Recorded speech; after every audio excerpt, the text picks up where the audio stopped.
There we go. Hey, everybody. Happy early Sunday. It is an early Sunday, and We are live. we are live. We will get going here in just a minute. Hopefully, everybody that's out there that's watching had a good weekend, had a good start to their New Year's, actually. Yeah, New Year's was this week. We haven't talked to our guests since last year. I know. It's amazing, isn't it? Isn't that something? It's a long time. It is. All right, let's do some sharing. Yeah. Get that out of the way real quick here. As soon as it pops up. Hey, there it is.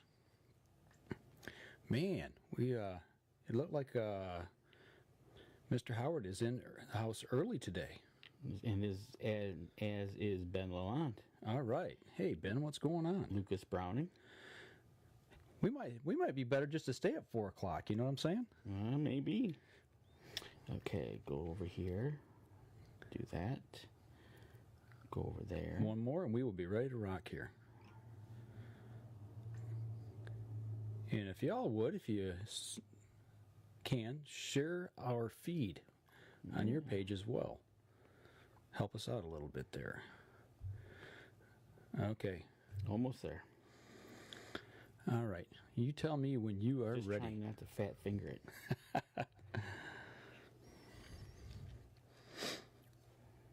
Make sure I get the right date, too. 2019, Danny. Right? Exactly. Like so, and there. You ready? I do. Yep, it went beep. All right. Here we go. Stand by in 3, 2, 1. Welcome back to another episode of the Up North Journal, everybody. We haven't talked to you guys since last year. Yes, last year we haven't talked. Last week. But as always, we got our Hunter's Blend here on a great Sunday afternoon. Hunter's Blend coffee. Danny, you got the promo code there for the good people if they would like to get some and save some money? Absolutely. You go to the website, huntersblendcoffee.com. That's the first thing you do. Then as you're checking out, you go ahead and you use the promo code capital UNJ for an added 10% off your purchase. Gotta like that. You absolutely do. You know, it's a nice, smooth blend coffee. It's good stuff.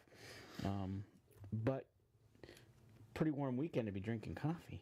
Yeah. Well, it has been nice. Actually, this week we've had temperatures a couple days here in the 40s. I think we hit 50 one day, if I'm not mistaken. I think we had 50 yesterday. So, Yeah, I know because I took the Christmas lights down, and it was actually nice to take them down. Was the pizza guy able to find your house? No. It's the one with the Christmas lights. Was. Now those are all gone, but Right. it was so nice to take them down in decent weather and not have to, freeze or just say, I'll wait till April to take them down. Right on. So, but, you know what? I'm glad it's over with. Now we can get on to 2019. Bigger and better things. Have a good start to the new year so far? So far, so good. Good deal. Yeah. Done anything exciting this week at all? This week, no, not really. It was just a kind of I get back to work week and, Okay. you kind of easing into everything going on and Nothing in the outdoors? nothing in the outdoors except being outside taking down Christmas lights and watching the big squirrels out back. Okay. Well, I got out and shot the bow yesterday. Nice. The reason we're doing the show today at 4 o'clock on the live stream is for the simple fact that Danny and I are going to be shooting indoor targets starting today at 7 o'clock. Right. An indoor archery league. So I figured it was time to get out and just run some arrows downrange with the Phenom SD. And, I had it out, I think, a couple weeks ago. Yeah. I mentioned right before Christmas.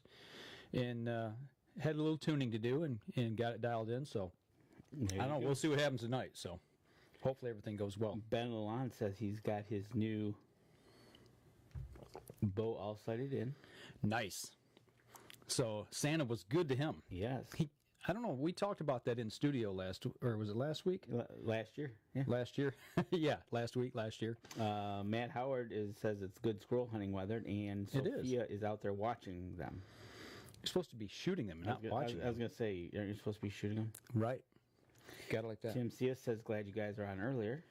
Oh, good. Tim can join in the fun now. And while we got Tim here, while everybody's listening, That's right. last night, Friday night. Nope, 2 nights ago. 2 nights ago. That's right. I lost track of time already. 2 nights ago, Friday night, 8 o'clock, on the limb, on Facebook, is Tim Cias's live broadcast. Yep. Kind of like what we're doing here, and he takes and fields questions and has good interaction between everybody that's on the live stream checking out his show. So make sure Friday nights, if you got Friday nights 8 o'clock free, go over there, and he's there for an hour. And just basically, like we are. he's out of West Virginia, so you can ask him anything about turkey hunting. He's got it covered with his, he'll ask you, show you how to run calls if you need to get some information about it. And yeah, he was on Friday night. I kind of listened into him.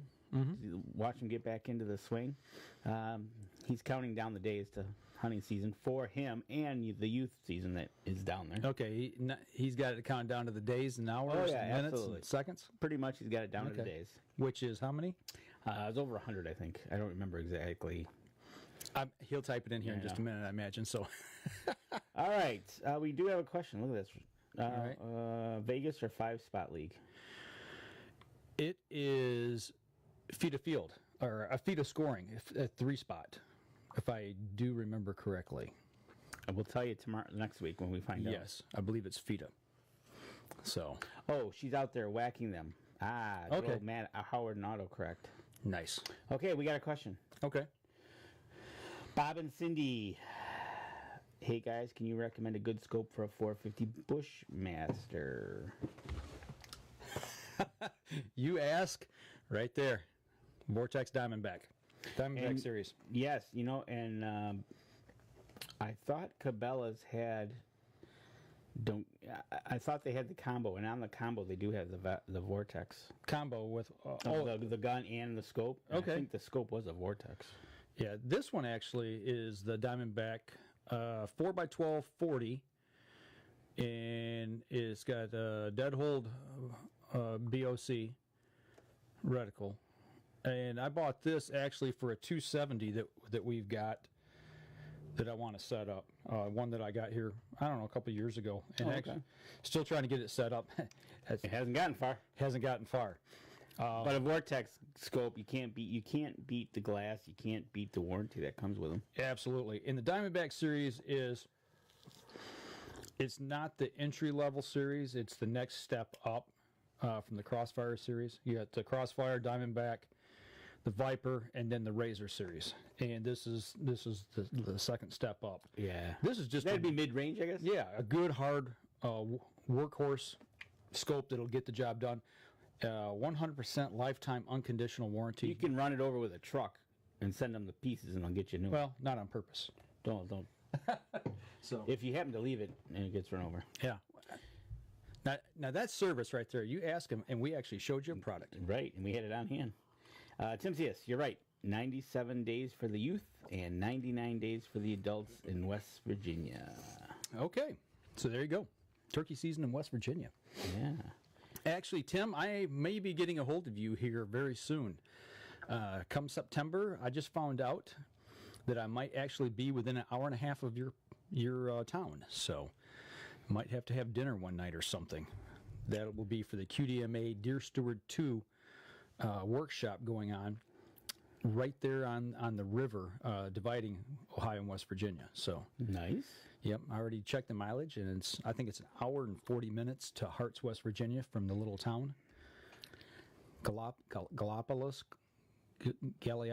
or something like that. I can't remember exactly what it is, but it's down his way. So, Bob and Cindy say thanks. Yep, check them out.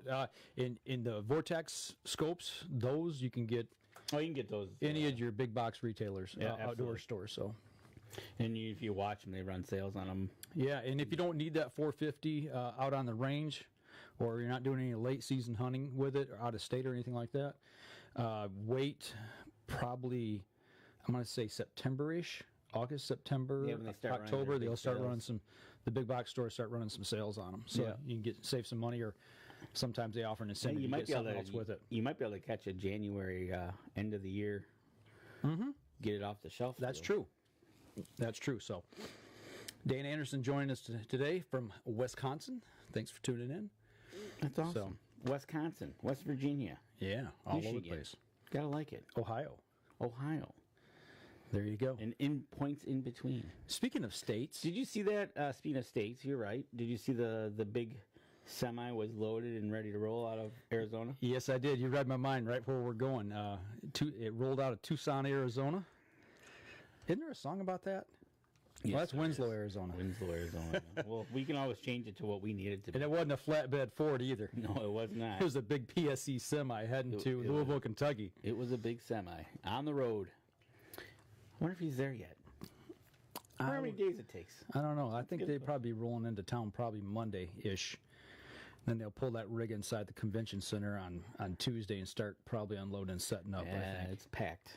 Packed with goodness. That's right. And speaking of, we're going to be at ATA starting Wednesday. Danny and I will be in Louisville. We will be doing some live drops. Just like we did last year. We'll be doing some live drops, from things around the floor of the show. Yeah, hopefully we'll be hitting it a little more than we did last year. Hey, Josh, what's going on? So, what's happening, Dan Anderson, out there? But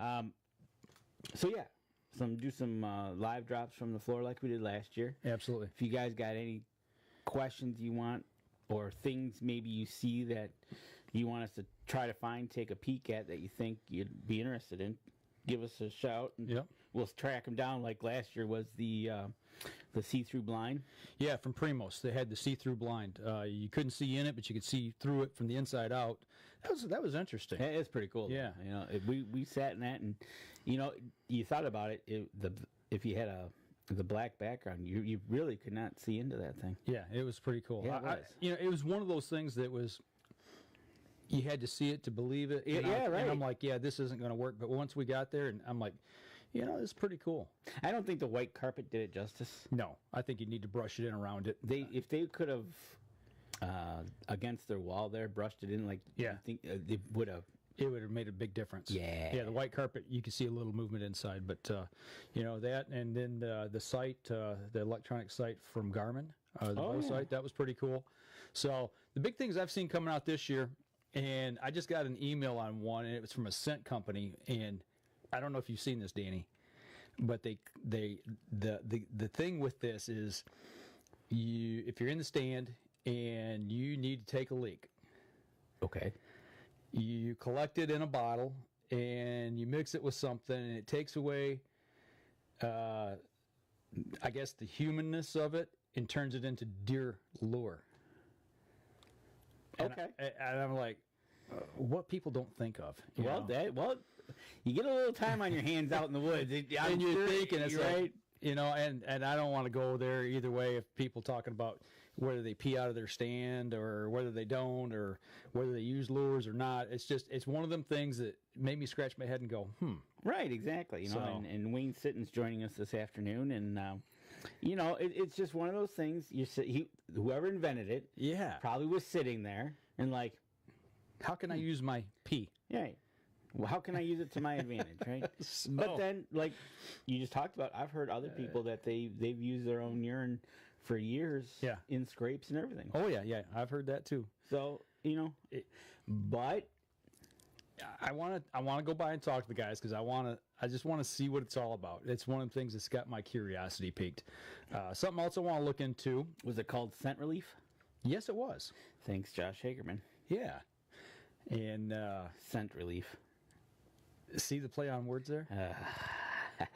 That's pretty good. It is good. It's good. Good. It's a good marketing slogan. So, another thing I'd like to take a look at is some trail cams. I mean, as you guys know, Danny and I kind of bounce around with different cameras. I've been a Browning guy here lately, but I do know that I've started looking more into the cell cams that take and use a cell signal and boost the picture to your phone. And Moultrie has actually sent me something to stop by and look at in the booth, and it's supposed to be a lower price point to get you into that into their cameras. They got some different things going on, so I thought I'd stop by and check those out. It seems to be the latest craze is having that instantaneous right to your phone. The microwave society, we want those things right away, but it does keep you out of the area if it works, so you don't have to go in and drop your scent. If we're talking about scent, into the area to check your cameras. Right, exactly. So, and David Boggs is feeling left out because he says Josh Hagerman and Wayne Sittner is in the house, so he better throw his name out there. David Boggs. I was just on a text with him earlier today, so we'll be seeing him down there as well. So Josh says, yeah, David, nice guy. Absolutely. So Gut Check. Gut Check. Dean Elliott is the founder and owner of Gut Check. Haven't used it before, but hearing details. Mm-hmm. There's going to be a lot of things that we're going to hopefully get to see down there. And actually, hopefully after ATA, we're going to have some announcements to make. We got to do, besides going looking at all the stuff, we got some business meetings we got to take care of. Yep.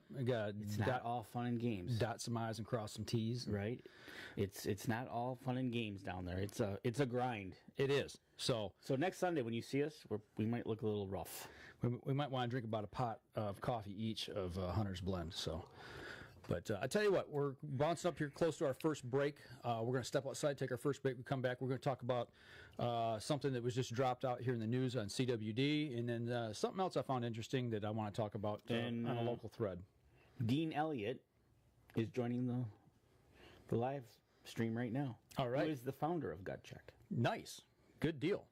All right. So I tell you what, let's step outside real quick. We'll be right back after this. For those of you on the live stream. Yeah, while we save this section of the podcast off. Absolutely. We do have some new people on, so kind of the way we roll things here during our live stream, it's basically we're doing the podcast, and we save these 4 segments off, but we continue to live stream everything, and we'll field your questions. Yeah, everything is live, so there is no editing here. That's right. Sometimes, to go onto what Mike said, sometimes we do have guests in the booth here with us in the cabin, like we did last week. Yeah. Or we have them via Skype. the phone on Skype, right? Yep. So when we do interviews, we do it both ways there. Most of the time, though, it's on Skype. You know what the weather is for next week by chance down there? Yes, it's supposed to be awesome. That would be interesting. Last time I looked. Yeah, actually, I think it's supposed to be decent. Upper 40s, lower 50s. We're good. One day, a little bit of drizzle, but other than that, it's supposed to be pretty doggone good. So, all right. I like that. Yeah, looking forward to it. All right. You ready, Danny? Yeah. Here we go. Stand by. 3, 2, and 1. Welcome back. Second segment of the Up North Journal podcast. Sitting here on a Sunday afternoon. Due to the fact we're going to be shooting some bows this evening. Danny, are you ready to sling some targets? I'm always ready to sling targets. I'm reading what the Gut Check is. Okay. So, Josh, I know what this is because I read about it today. Actually, go right ahead. Okay. It's an arrow wrap with a pH indicator that shows you on the wrap if it's a gut check or fatal shot. Okay. Actually, Josh is posting that, and actually I seen a photo today on Josh's page that was talking about that. So. Okay, and Josh says live, no editing. Good thing I'm not on. Oh, we'll get you on coming. Oh, yeah, we'll get you at the ATA. We're going to get you on, buddy. So you're right, Tim. That is a heat wave when we get into 40 and 50 degree weather. Tim C is talking about the weather. You know what? Us guys from Michigan, when we get down there, Danny and I will probably be wearing shorts if it's 50 degrees. Darn wrong, pretty close. And T-shirts, because that's just the way we roll. I mean, when you stay up here in Michigan and there's no ice. 0. Well, actually, we've not had any ice. So that's something else that we're looking forward to, is actually getting out on the ice and doing some ice fishing here pretty soon. But kind of shifting gears a little bit. All right, so what do you got for me that was in the news this week that you wanted to talk about? It had to do with I got to pull the article up here real quick, but it was basically a new study that was being done on CWD. Did you happen to see it? No. Okay. So I will be the unopinionated person and listen to what you tell me about this article. Okay. Now, as I'm not prepared here. Oh, okay. Way to go. I got too excited about ATA, so. Uh-oh. David Boggs has got to go do some business on his property. Uh-oh. He's got a call. Poacher on the property. He's got to roll. You know, it's strange that he brought that up. I got an email today from our camp that we had snowmobilers crossing our property. Really? Yeah. Yeah. So, yeah, I found that interesting. So, I guess trespassing isn't just located or confined to Indiana. No. Very, very not. All right. I know I was going to have trouble finding this. I'm not done. Put you on the spot, and that's what happens, right? So Bruce Rhonda Compton, Josh Hageman. Oh, gut shot, not gut check. I get it. All right, got it. Okay, here it is. All right, tell me about it. This was from Paul A. Smith, Milwaukee Journal Sentinel. Okay. This is a story that was posted over from Wisconsin. This study's being done in Wisconsin. Department of Natural Resource employees. That's from the picture. I'm sorry. Deer with chronic wasting disease died at 3 times the rate of uninfected animals, according to the first-year results of groundbreaking study of white-tailed deer in Wisconsin. The research found a 75% annual mortality rate of CWD-positive deer compared to 25% in those without the disease. A higher mortality of CWD-positive deer was attributed directly and indirectly to the disease, according to a Wisconsin Department of Natural Resources report. Not only did some of the deer die from prion disease, other sickened animals, which are less aware of their surroundings, are less responsive to stimuli and less physically coordinated, become more susceptible to other causes of death, including hunting, predation, and vehicle collisions.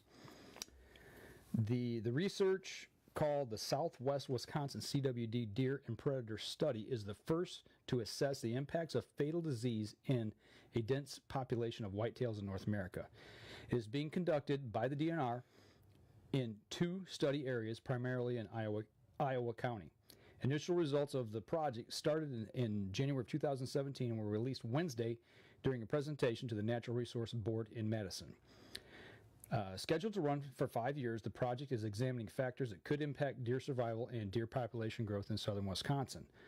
To perform the work, the researchers randomly captured deer, take tissue and blood samples for CWD and other testing, attach a GPS tracking collar, and release the animals. The deer are then monitored at least daily for movements. If the mortality signal is received, the researchers travel to the site as quick as possible in an effort to determine the cause of death. The first year, the results span from January 2017 to 2018, January of 2018. Researchers captured and collared 138 deer, 122 which were successfully tested for CWD, said Dan Storm, the DNR deer and elk research scientist. Of the 122 whitetails tested, 12, which is 9.8%, were CWD positive. The CWD positive animals included 7 females, 5 adults and 2 yearlings, and 5 males, 3 yearlings, and 2 juveniles. For the purpose of the study, the adults are defined as age 2 and older, yearlings less than 2 years of age, and juveniles 8 to 12 months. 9 of the CWD positive deer died, including 4 directly from CWD, Storm said. A complete list of causes of mortality will be completed in the coming months, and several animals are still being evaluated. The Wisconsin Veterinary Diagnostic Laboratory in Madison is conducting all necropsies for the project. That's interesting. That's pretty much it. Okay. Storm said the sample size of infected animals, 12, was smaller than desired. The agency is conducting additional trapping and collaring efforts this winter and hopes to more than double the number of animals, including CWD-positive deer, in the study.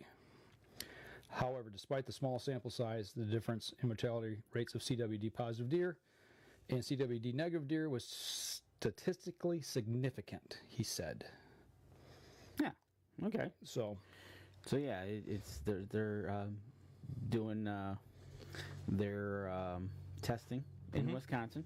Sounds like they're actually trying to find CWD deer to test on, and I wonder if that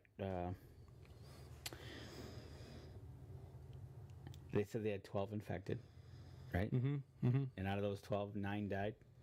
Right.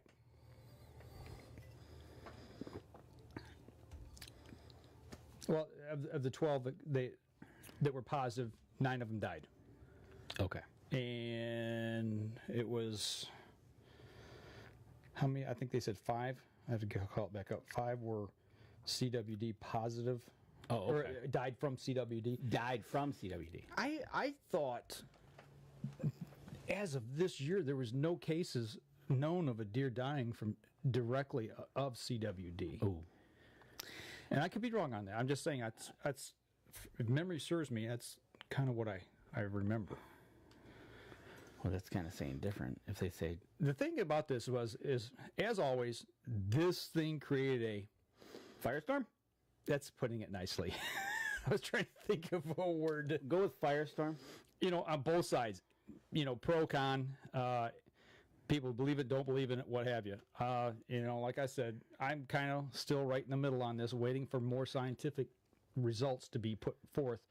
But when you take such a small sample and put that out there as a big statement, I've got a problem with that.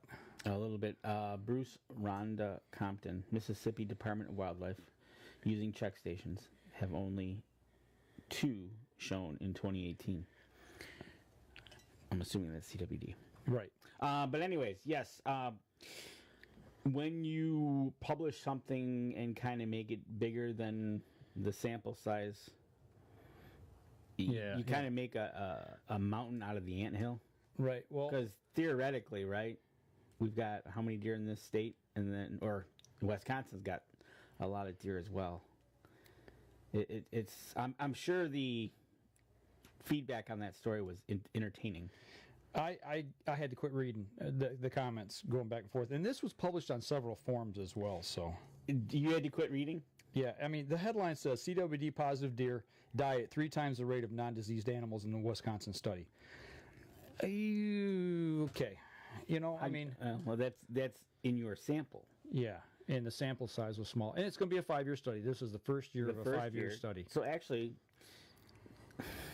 let's get a bigger sample size. Let's let this thing run its course. Let it see what it is, and then let's evaluate it. Instead of saying they die at 3 times the rate, right? In 6 years, after the 5 years of study, then tell me what your numbers are. Right. Because this first year, 3 times the rate. And now what happens if for the next 4 years, let's just put 0. Right. None die from CWD. Yeah. Now all of a sudden, 3 times the rate goes way down. Yeah. But you've already made the initial impact in the first year saying, oh, look what's happening. Yeah. You don't know the trend. You don't know what's going to happen. Right. I don't like that either as well. Yeah. If you're going to do a study, let the thing play out. Then let's see where the numbers fall. Let's evaluate the study. How was it done? Was it, is there anything to skew it? Right. I mean, there's 18 different things can go one way or the other. Well, for or against. What I always compare it to, and I'll take it from the auto industry. Mm-hmm. Do you ever notice how they when they say car sales are up or down for the month, they always say one thing compared to last year. Yeah. Well, wait a second. Maybe last year was it, but what is the previous 5 years? Yeah. So then you get the trend. Are trending car sales going down? Trending car sales going up? Not according to us. 1 year ago today, the sale. Okay, I hate that. That just bugs me. Right. And it's one of those things that you get a false narrative, but you've already made the impact. Something, and I could be completely wrong on this. I mean, my thinking may be skewed.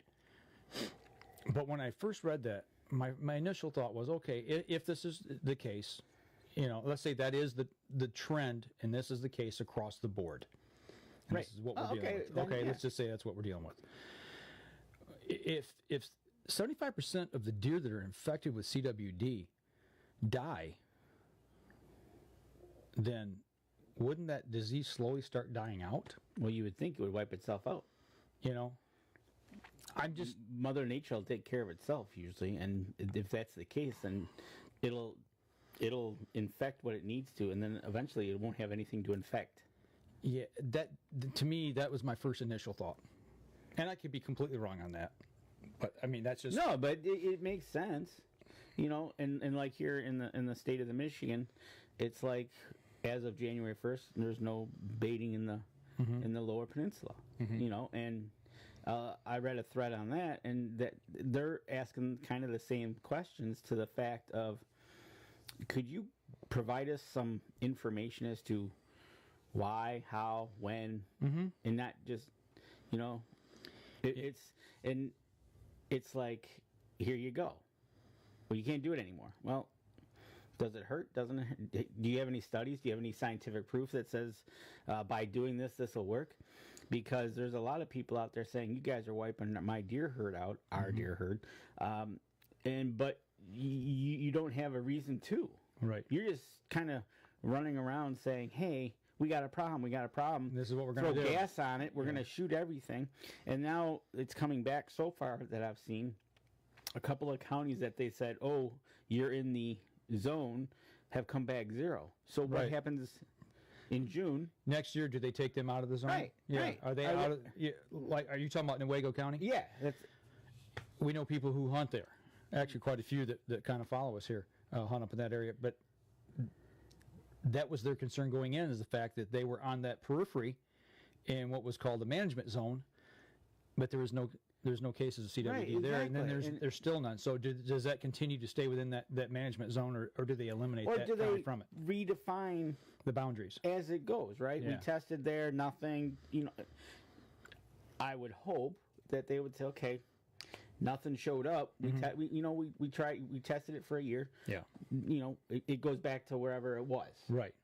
Don't just keep putting the hot button on everything and keeping it under a microscope when there's nothing there at the time." Yeah. Well, it's going to be an interesting year here in Michigan. I mean, for those of you watching and listening that maybe don't know, here in Michigan, as of right now, it's illegal in the whole lower peninsula of Michigan to either bait or supplemental feed or recreational feed deer in this state. So that was one of the regulations. So as of January 1st, that at midnight, that all became illegal to do. Yep. So, But go ahead and put a food plot out there. well, we've kind of discussed that as well. Well, I talked to a gentleman out there, and he grew up hunting on farms. Mm-hmm. So he's like, he's having trouble seeing the difference, whether he's hunting on the edge of a cornfield or somebody's putting corn out. Well, we've talked about the hay fields. Well, the hay fields, When the farmer cuts it and rolls and bales that hay, if it's got prions on it where yeah, deer has urinated or defecated on it, and all of a sudden you take and truck that over to across the state, somebody buys it, and you're taking semi-loads of that hay to wherever, you're spreading that disease around. So. But and then you run into the little quirky things of it's not illegal to sell it, but it's illegal to put it out now or hunt over it. But it's not illegal to sell it. Right. I have a huge problem with that as well, because they sell that up in our area, and it's been banned, I think, since 2002 or 3 up in northeastern Michigan where I hunt. There's a nice big sign on the right-hand side of the highway when you're going up. Yeah, it says deer feed. Yeah, can't miss it. Hello. So. And it's like, okay. But it's one of those things, come back, at least tell us about the study. That's great. Yep. But don't imply anything yet. Right, exactly. Say more to come. Yep, right stay now, tuned. Here's the numbers. Not just give me a big headline that says, guess what? Right. All right, I tell you what, we're bumping up here on our second break. We're going to step outside, take our second break. We come back, we're going to continue talking about deer, but in a different way. So we'll be right back after this. Those of you on the live stream, hang on with us here. And we will get rolling with the next segment. If you got any questions. In Virginia, you cannot bait or feed deer. The food must be removed 1 month prior before season starts. So they can supplemental feed. Yeah, you can. Or recreational feed, whatever you want to call it. You can, we'll say supplemental. You can supplemental feed up until 1 month prior to whenever their season starts. Right. Or you put in a food plot. Yeah. Well, kind of like what they call pre-baiting. Getting deer to acclimate or come into an area, get them used to traveling into an area. I wish they'd just, you're either going to allow it or you're not, and if you're not, do it for the whole state. And I know you're in the UP because you guys can use it now. We can't down here, but it's just make it across the state and have everybody play by the same rules, whether it is or it isn't. The UP is a whole different little ball game. It's a whole different world up there. Well, that's true. All right, here we go. Stand by in 3, 2, 1. Welcome back, third segment of the show. Talking a little deer today. Talking about some things that we heard. Some articles you came up with and found.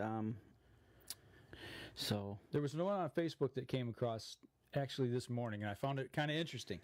And this I'm going to throw this out for everybody because I think it gets you to thinking a little bit. And it was I believe it was in Oregon. The state of Oregon is now allowing people to take roadkill as food. Evidently, it was illegal out there until here recently. They passed a law, and well, here in Michigan, if you get a tag, you're allowed to take it. Yes. So in Oregon, they made it now okay to do that. And there was people saying, I wouldn't eat roadkill. Other people say, it doesn't bother me, I'd eat roadkill. And I'm of the persuasion, I'll eat it as long as it's not ground into pavement burger. Well, you sometimes, sure. Some you get, can't. It's instantaneous hamburger. That's fine. But some that are just hit, or you come out, it's been cold, you can, why wouldn't you? Why wouldn't you take the opportunity? Why would you waste that resource? Why would you? It'll be wasted there, except for the scavengers that come and get it. Yeah. But why not? I've had two. Young couple hit a deer, hit a nice doe in front of my house about 6, 7, 8 years ago ish. Okay. And the county sheriff come up, lights, and I'm like, hey, what's going on? So I stick my head out the door. I'm going to go outside, being nosy guy that nosy I am. Neighbor, nosy neighbor Mike, huh? Yeah, so I go out there, and there's the doe laying on the pavement, and it wasn't destroyed by any stretch of the imagination. They hit it, and it fell, and it died. And the people said, well, what are you going to do with it? And the cop says, well, do you want it? And they're like, no, I don't want it. He turns and looks at me, and I go, I'll take it. No problem. He writes me the tag for it, and I drag it across the street, throw it up on the tailgate of my truck that I had at that time, and field dressed it right there, and cut it, let it hang, and then cleaned it up the next day and put it in for freezer. There you go. And then I hit one probably 3 or 4 years prior to that. I hit a buck down the road about, not even a quarter mile. Okay. And it fell over into the ditch in a friend of ours' front yard. He wasn't home, and I'm like, oh man, what am I going to do? I got to call the cops, so I'll call them.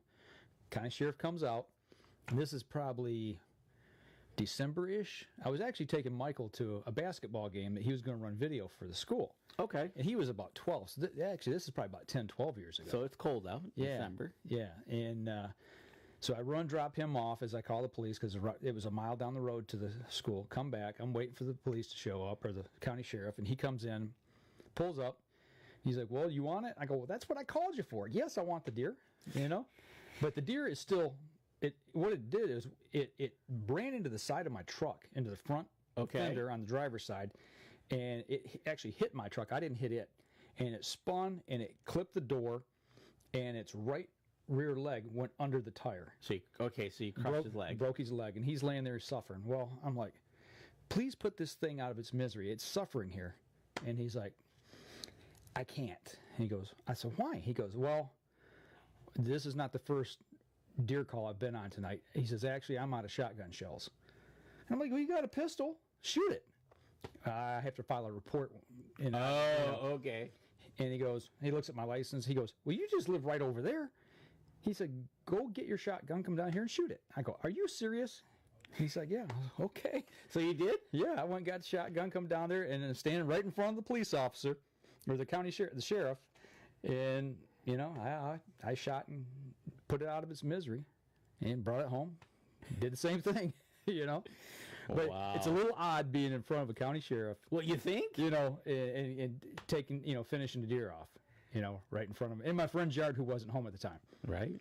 So. Did you get it right there and leave the guts for your friend? No, but I did blame his brother for not killing that deer. Because his brother actually had seen that deer and actually missed it. Oh. It was very distinguishable because it only had a half rack, and it was 3-point on one side. He's like, yeah, I missed that last week. I go, well, then good. You can pay for my truck damage. Right, exactly. If you would have took it, if you would have done your due diligence and gotten that deer. Yeah, exactly. So I blamed him for it. But, I would not see a problem taking a roadkill, especially these people that are out there and need the meat. Yeah. Absolutely. Why not? Yeah, I find it hard to believe that a state agency or a state government wouldn't allow people to pick up roadkill. You know, I think it's that person's choice to figure out, well, is it salvageable or not? You know, I don't know what the reasons for it are. Right. You know, so you would take one. Sure. Have you ever taken one? No. Okay. Just wondered. No, I was just behind one that got hit over on Donner.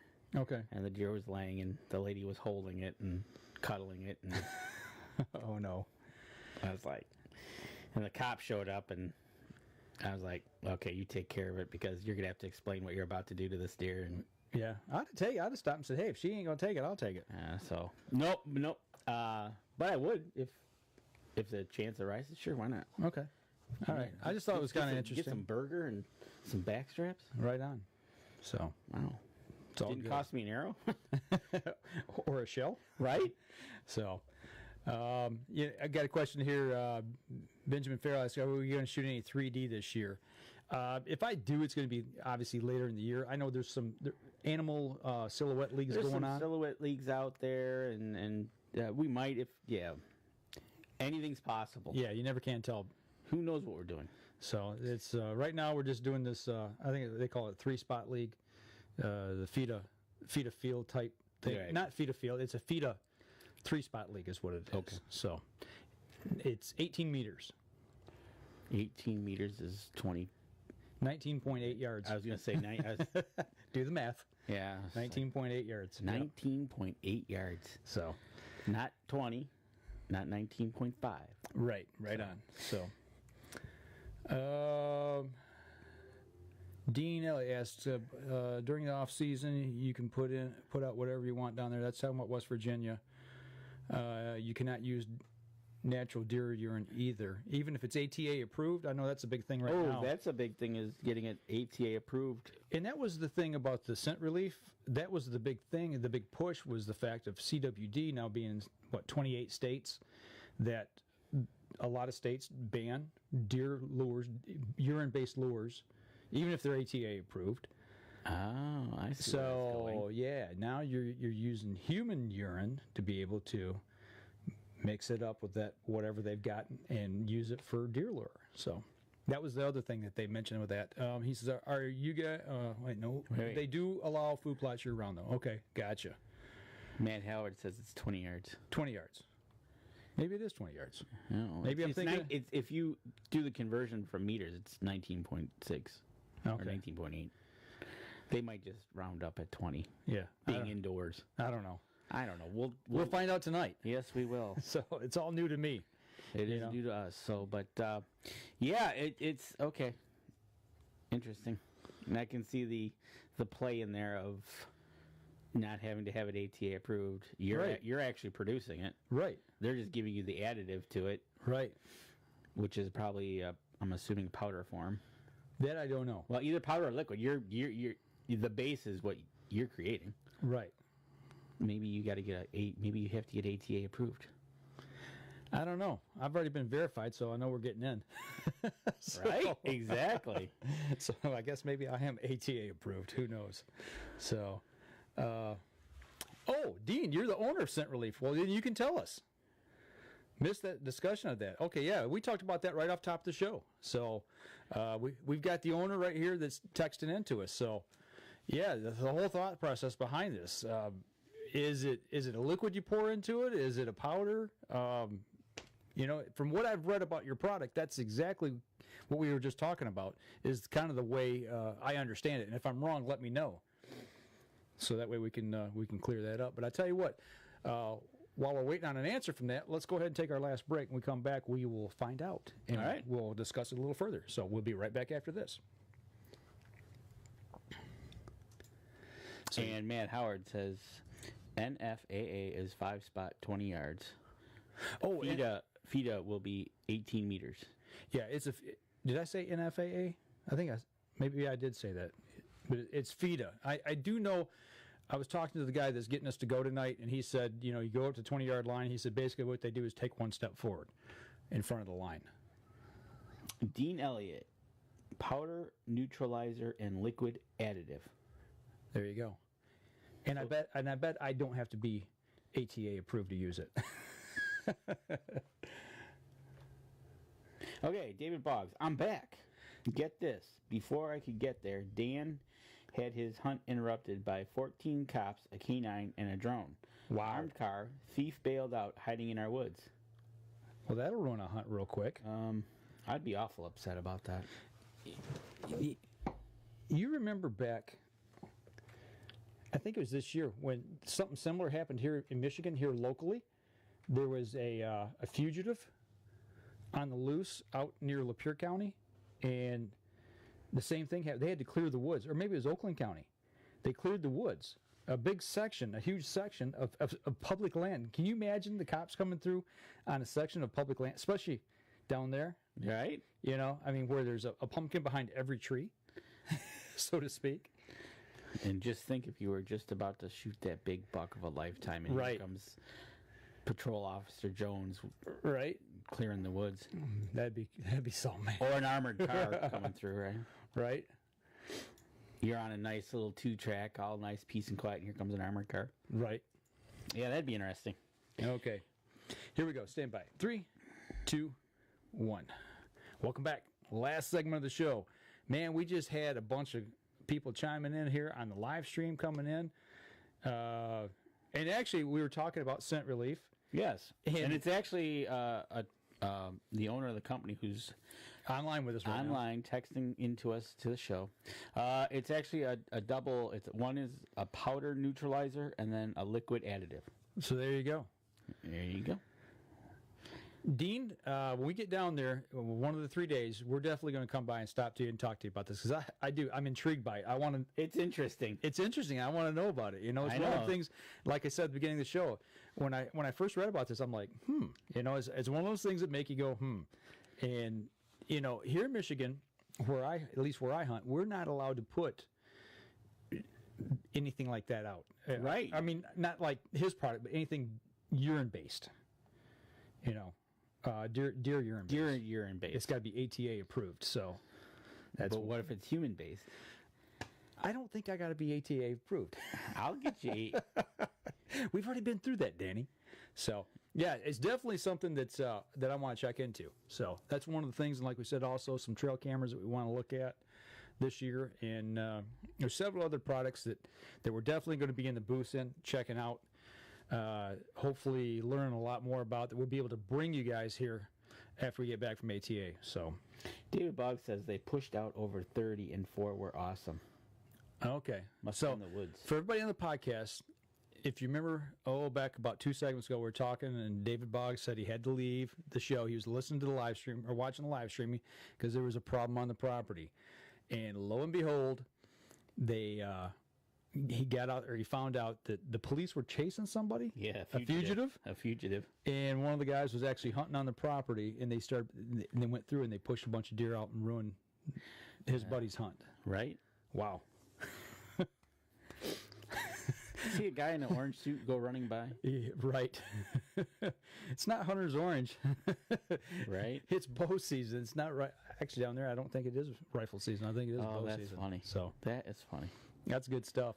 Yes, sir. Would like to talk more. We'll definitely stop by. Yeah. What booth number are you going to be in, Dean? Let us know. Yeah. Let us know where you're going to be at. And anybody else who is watching the live stream here can actually stop by as well. They'll be able to find it real quick. So if anybody that's listening is going to the ATA, I know David Boggs will be there. David will be there. Josh will be there for sure. I don't know about any of the other guys and gals that are on here. So, is there anything in particular you want to see when you get down there? We've got about 10 to 15 minutes here before we wrap the show up. Anything in particular? Nothing that I've seen so far that's come across. There's a couple items that I might want to check out, a couple of booths, but something that's nothing's hit me. Usually when we walk the floor and I peek and look around, then something will hit me. But right now, you haven't seen anything that's been released early that people are talking about? Like a wow factor that, hey, like last year, the blind was like, the blind was I gotta the big see one. this, The right? Primos blind was the huge one. So, but this year, not yet. Okay. So I'm hoping get a chance to walk the floor like we usually do. Something will catch my eye. It's interesting. This one is really kind of a cool thing. And when I go to the stand, I'm always carrying a thermos full of Hunter's Blend coffee. That's right. And what happens? Yeah. You got to go. You got to go. So why not turn it into something valuable? Right. Something useful. Right. I don't know. It's kind of cool. The more I think about it, the cooler it's getting. It's got a cool factor to it. Yeah, right on. Scent Relief will be in booth number 435. That's right. At ATA. 435. So, but yeah, hope typically, obviously, looking at the PSE Evoque. Yeah, the new Evoque. That'll be can't wait to shoot that. We'll be spending some time down there in the shooting lanes, shooting some of the new gear, talking about that as well. And hopefully, like I said, we'll be bringing you some live reports from the floor, talking with some other vendors who happen to be out and about there. And right. I'm just trying to think of anything that's really, I haven't. Has anything? I know you talked about a little bit about the Moultrie. The camera, yeah. The camera. But have you seen any like little gadgets or anything like that? I know there's one that I can't off the top of my head. I can't think of it right this second. The trail cameras have definitely got me intrigued this year, just because we're just finally starting to get cell service into that area. I can actually use my phone sitting in a blind, which is a bad thing. Right, because I'm usually, looking at my your phone. head in your phone. Yeah, I'm doing one of these numbers here, like my phone, and all of a sudden you look up and there's a buck or a doe or whatever, and you're busted. So, but with that being said, I'd like to put a couple of these out and see how they react and how well the pictures are, and see what you missed. Yeah, well, we're looking. I still got cameras out running right now, even though season's over with. So. Oh, okay. So to add to the list of what it's converted to, they can convert to acorn, corn, estrus, tarsal, and pine. Okay. Cover scents or attractants. Okay. Interesting. Pretty wild. Interesting. There's a little science. There's a little science behind that one. Yeah. Right. Definitely. So. But nope. Hopefully we get some safe travels. We'll get some live reports like we keep talking about from the people. Like we said, when we're down there, and you guys out there that maybe hear something, just let us know. We'll stop. If we got try time, to find it and do something on it and show it to you. That works pretty well for the people who can't make it down. Because for those of you who are on the stream that don't know, or the podcast, ATA, I was figuring now we've been there every year except 2 since 2009, I think. Right. So it doesn't get boring. Our 9th one. It doesn't get boring. First of all, you see people that you haven't seen in a year. Right. It's good to see them again. Right. It's like you really haven't missed them. Right. It's like, and so you pick up, you talk, you look at the new stuff that's out there, or how people or what companies tweaking something. Right. So, pretty cool. It's always good to see. And besides, we get to go south, which is a good thing this time of year. In January, going south is sometimes good. And sometimes it's interesting. Right. So hopefully we see pavement all the way down there. Well, that's the weather looks good right now, so I'm not anticipating any problems. That's what we like. Smooth sailing down and smooth sailing back, and we're all good. And talking about weather and things, just kind of end things here, kind of on the fishing side of things. We're still waiting on ice here in Michigan. I do know they've had some ice up north, like at our deer camp. Okay. On the lake, but it's came and then gone, and then it's coming back. I don't think it's quite thick enough to get onto just yet. I do know they had a snowmobiler go through up on Long Lake. Remember we fished Long Lake? Yeah, we did. 2 summers ago.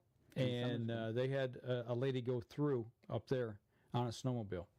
So it's it's not quite thick enough. We saw the pictures last week from Little Bay to Knock with the guy with the travel trailer trying to drive on the ice, and that didn't work out so well. Yeah, so for all you guys and gals who get out on the ice and partake in that sport, make doggone sure that the ice is safe for you. They say no ice is safe ice, but check the thickness before you get out there. Don't put yourself in jeopardy. Equipment can be replaced, but lives can't. So that's the important thing to remember when you guys get out there. So, but other than that, we got a few more minutes here if we got any questions. Yeah, let's see. Steve Cassidy, good show. Matt Howard, Danny, I'm working on the thing we discussed. Okay. Bruce, turkey season in South Carolina, March 20th. Wow. On private land, and April 1st on WMA. Wow. March 20th. See if I can find anything real interesting here before we go. I do want to mention something here. Uh-oh. A good friend of ours who runs the Squirrel Hunter Facebook page. Yes. Bob Rich. Ah, yeah. Over in Connecticut. Mr. Retiree. Well, I've known him since 2008, I believe. And he served in the Navy. He was a Seabee. Yes, he was. And he was over at Adak Island on Alaska in the Aleutians. And he posted this picture this week of this circular hut building out in the Aleutians. He said, that was my cabin for a year. I owned it. And I'm like, huh? And he said, being out there, I don't know if it was just service people or if it was civilians as well, but they could claim a piece of land and own it. And then once they left the area, somebody else got to claim it. So while he was there, that was his cabin. That was his domain for the year. Yeah. Yeah, I thought it was pretty cool. That's kind of wild. And then some guy posted a picture of it. Obviously, you're shipping out. Yeah. So then you give up your claim to it. And then somebody coming in takes it. I guess so. And like I said, I don't know if it's civilians I was going to say, or not. Was that like for servicemen only, or? I don't know. That I never did find that out. But I thought that was pretty interesting because somebody had posted a picture of it here like this last week, and he's like, "That's the cabin I used to own." Oh Lord! And I was like, "That's pretty cool." So that is pretty cool. Claim your own stake out there, homestead it. Well, claim it for a year, right? Yeah. So I thought it was interesting. That is pretty cool. And yes, he did retire this week, so he did. He's now on fixed income, and you have to buy him a coffee. I got to buy. I can go over and buy him a coffee because he can't afford one. Is that what he said? No, but it's a retiree. They'll tell you that every time. Right. Gotcha. My boss retired, and all of a sudden he couldn't afford nothing. Right. That's funny. Yeah, I know, right? So. Yeah, it's January. It's a new year. It should be interesting. Absolutely. Try to get some ice. Turkey tags here are now available. Available till February 1st. To put in for the draw. Yep. If you're going to be hunting public land. Are you? Don't know yet. We have some things in the works that we're some possibilities. Yep. But we got to secure that decision by the 1st of February. Otherwise, you're put in for it. Yep. Otherwise, you're buying an over-the-counter private land tag. Yep. Correct. If that happens, you can go with me. There you go.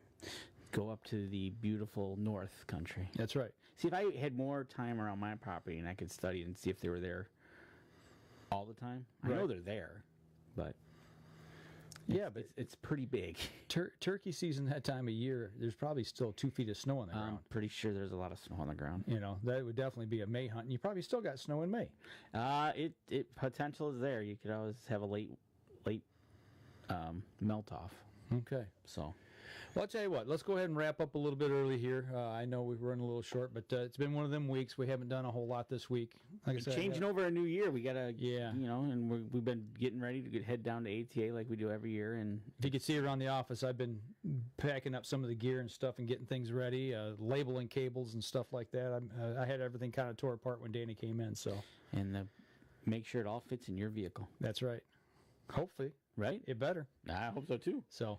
And and we'd be remiss if we didn't mention again Hunter's Blend Coffee, who has supported us this last year. Yeah, they've been good. You know what? We're going to see them down there too. Yeah, actually they will. They got a booth down there, so we're going to hook up with those guys and make sure and see what they've been up to in Ohio here for the last few months. But go over to huntersblendcoffee.com and use the UNJ promo code. Just type in all caps UNJ, and you'll save 10%. Matt Howard will go turkey hunting with us. He will. That's what he said. I will go turkey hunting with you guys. All right. What a nice guy. He is a nice guy. He is. He's a very nice guy. Of course, if he sees how you run and gun with golf balls, he might not want to hunt with you. There's a trick to that. There is. There's a story there. It's almost becoming a yearly tradition to tell that story just before season. That's right. So you have to wait till April. That's how you and I met. Yes, it was. So. Over some turkeys and a few golf balls. Right. So we'll just kind of leave that there, and we'll talk about that later on. So Exactly. but I tell you what, it's been a great 2018, an exciting start to 2019. Like I said, we're going to have some exciting things to talk about when we get back. We just got to wait another week or so here, before we can talk about it. So it's all good stuff. So potentially all good. Absolutely. Yeah, you're right. You invited yourself, Matt. Good job. Come on up, Danny will take you up to the UP. Yeah. Just make sure you pack some good warm clothes. Right. So, but anyways, hopefully next week we won't be. Let's just stay away from the convention crud, and we'll be good. Yeah. And I got that bad last year. we're gonna drink a lot of water. Yep. We're gonna be flushing our system the entire time. Maybe we'll have to stop by Scent Relief. Mix up a potion We right are there. not. We are not getting the crud. That's all I can say is we are not. So, Dean, if you're still on, we'll stop by booth 435. We'll come over and check it out. We'll see you down there. I can't promise what day it'll be, but we will be by. He says can't wait to meet you guys. So it'll be a good time. And for all the rest of you that are going to be at ATA, you see us, stop, shake our hand, say hello, as long as you're not sick, because we don't want the crud. Yeah, don't shake my hand. And Fist bump. Fist bump. There we go. No shaking hands. Lots of good after-hour events going on as well. So we're going to be busy the whole 4 days. Yeah, we're going to be pretty busy. Most likely, obviously, we'll probably be in the area of PSE. Yep. A lot. Yep. We will be on the floor. So if you're there, check PSE area for us first. Right. Potentially we'll be there.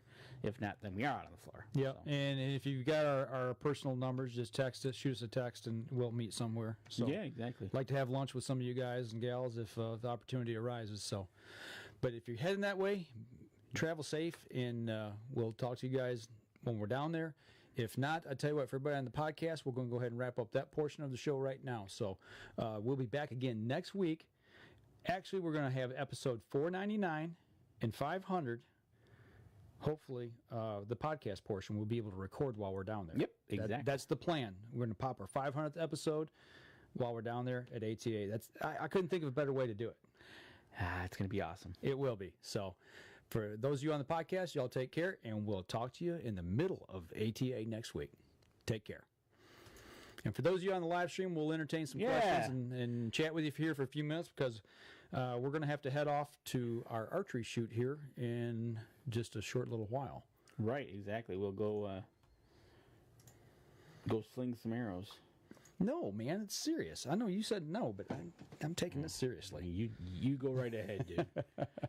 It's Sunday night. Well, we can have a little fun, I guess. Well, I'm having fun.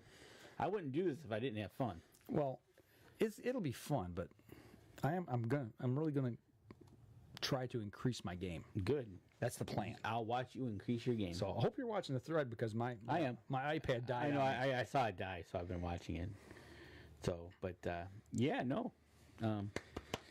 Tim, see us if you're still on. Seriously, what I said earlier in the show, there's an event coming up that's real close to you, within an hour and a half drive. If you're still on, we'll talk about that later. Hopefully, yeah, be able to. You got a while. Yeah, we got till September. September. Yeah, middle of September. So hopefully that'll work out.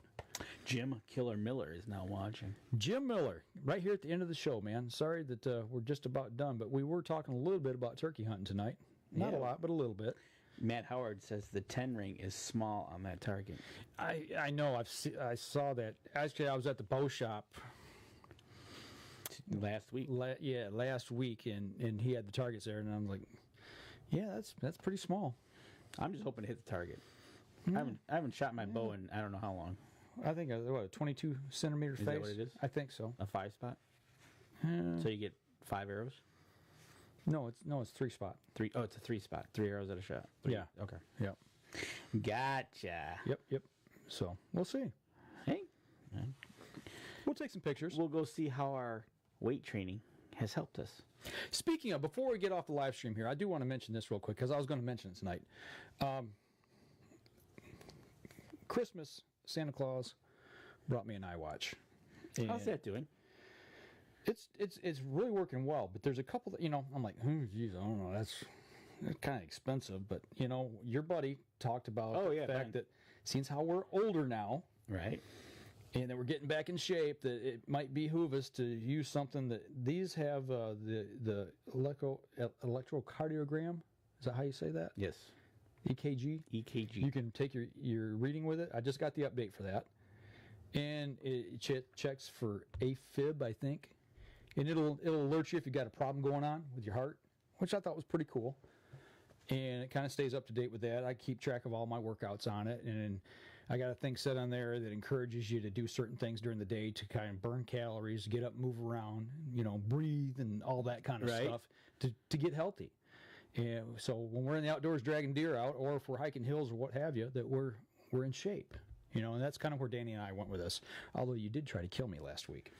Right. But the other thing with this that I found really interesting, and after doing some reading on it, I can set this what's called a fall alert. So if I'm in a tree stand, or if I'm just out, I hunt by myself a lot up north at our place. And when I say by myself, there's nobody at camp. Right. And I can be there for a week. Yep. So I always phone home every night. Hey, I'm safe. Everything's cool. But if you turn this fall alert on, if you fall, and it knows that you fell, it will, after a certain amount of time that you don't move, it will ring and buzz to get your attention. Oh, okay. And if you don't turn that off, it calls 911, gives them your location, and then you can put in like however many contacts. I think it's 5, and it sends messages to them.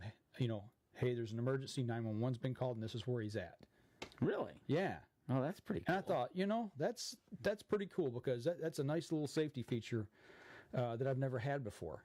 And hunting by myself, and I still, use ladder stands. That I think that's pretty important. So, and like I said, we get phone service up there. But the thing is you do have to have your phone with you. Well, that would. And it's got to be turned on. Yeah, it's got to be turned. It's got to have the connectivity, the way to get the signal out.